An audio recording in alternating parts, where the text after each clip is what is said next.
We are continuing to highlight Hispanic Heritage Month by taking a closer look at identity. The term Hispanic and Latino are often used synonymously in the U.S., but are we using them correctly? Some might say it all depends on where your roots are in Latin America. Filmmaker and journalist Andrew Padilla is with me now to break this down and provide some clarity. So, Andrew, let's start out with these terms first. People occasionally use Hispanic, Latino, Latinx. First, break down these terms for us. Who do they include, and why has Latinx become a controversial term for some? Well, first off, Latinx is simply a gender-neutral way of describing people from Latin American background in the U.S. You don't have to use it. Many people prefer Latino or Hispanic largely because they've heard it more. Only something like 24% of people who identify as Latino have even heard of the term Latinx. Only 3% use it. It's not again, there's not a large negative sentiment on it. It's just a lot of people are finding it out for the first time. It's a construction in the way that Latino and Hispanic were constructions. For a long while, we would get lost in the census under black or white. It was difficult to get funding for organizations and support for policies that directly affected and impacted the very diverse communities we have. And Hispanic and Latino were ways to try and gather together as a political force our communities, our very diverse communities, to settle our needs. And so these are terms you can choose to use or not use.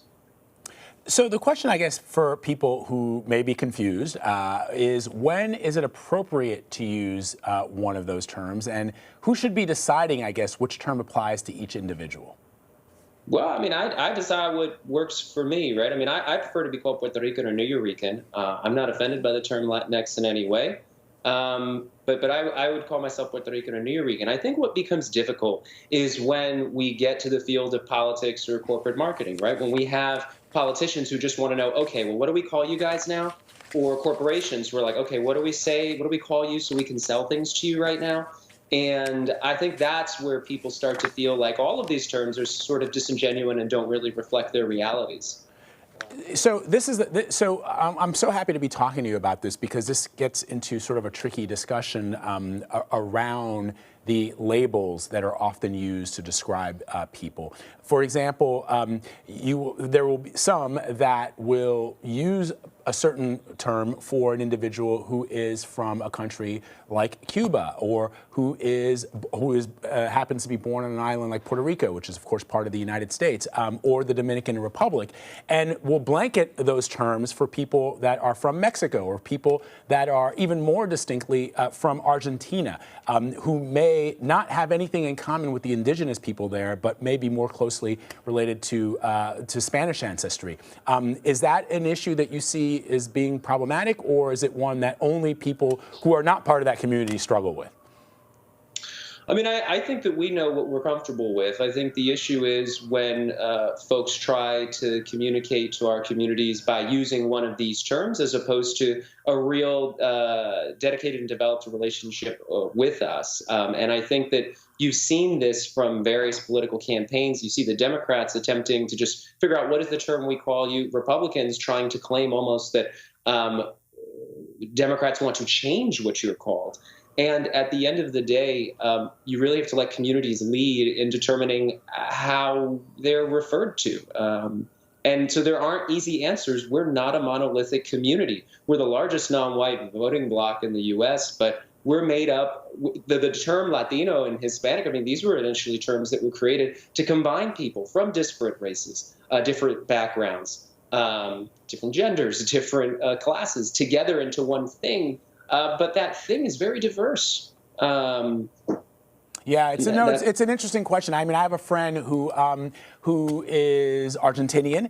He was born in Argentina. His father and mother were born in Argentina, but his family originated from Germany to escape Nazi persecution in World War II. He considers himself Argentinian, but he doesn't consider himself Hispanic. So it's like all these, but what is he when he's here in the United States? It depends on who you're talking to because of these labels that exist in our society that perhaps don't exist in Argentina, that don't exist in Cuba. Cuba, that don't exist in the Dominican Republic. So that's, I think, what makes it difficult for people in this country when, as you say, they're trying to sell you something or they're trying to court your vote.